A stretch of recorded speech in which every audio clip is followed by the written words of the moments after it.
कर्मों का आईना। गांव के किनारे एक छोटा सा घर था जहां सीमा अपने बूढ़े माता पिता के साथ रहती थी। सीमा बचपन से ही बहुत सीधी और संस्कारी लड़की थी। उसने हमेशा ही अपने माँ बाप की सेवा को ही अपना धर्म समझा। समय बीता और सीमा की शादी शहर के एक अमीर परिवार में हो गई। शुरू शुरू में सब कुछ बहुत अच्छा था, लेकिन धीरे धीरे उसका असली चेहरा सामने आने लगा। उसकी सास कमला देवी बहुत ही कठोर स्वभाव की थी। छोटी छोटी बातों पर सीमा को ताने देती, उसे अपमानित करती।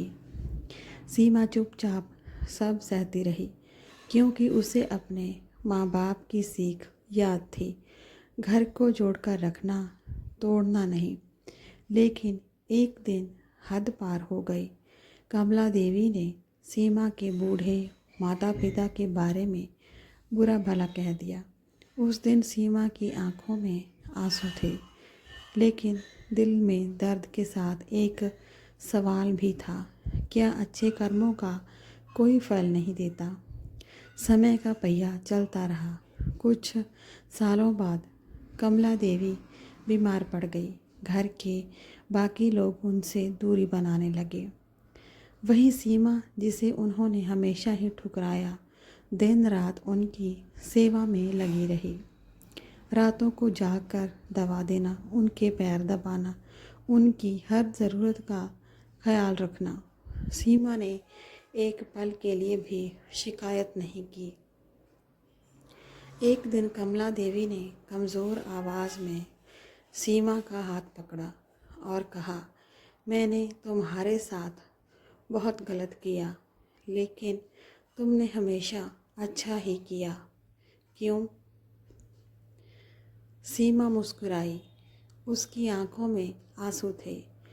क्योंकि माँ, मैं अपने कर्मों का आईना देखती हूँ और उसमें मुझे वही दिखाना है जिस पर मुझे गर्व हो।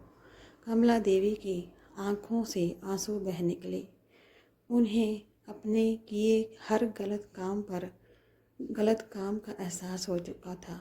कुछ महीनों बाद कमला देवी का निधन हो गया, लेकिन जाते जाते वो एक बात समझ गई थी, कर्म कभी भी व्यर्थ नहीं जाते, वो लौटकर ज़रूर आते हैं, चाहे खुशी बनकर या पछतावा बनकर।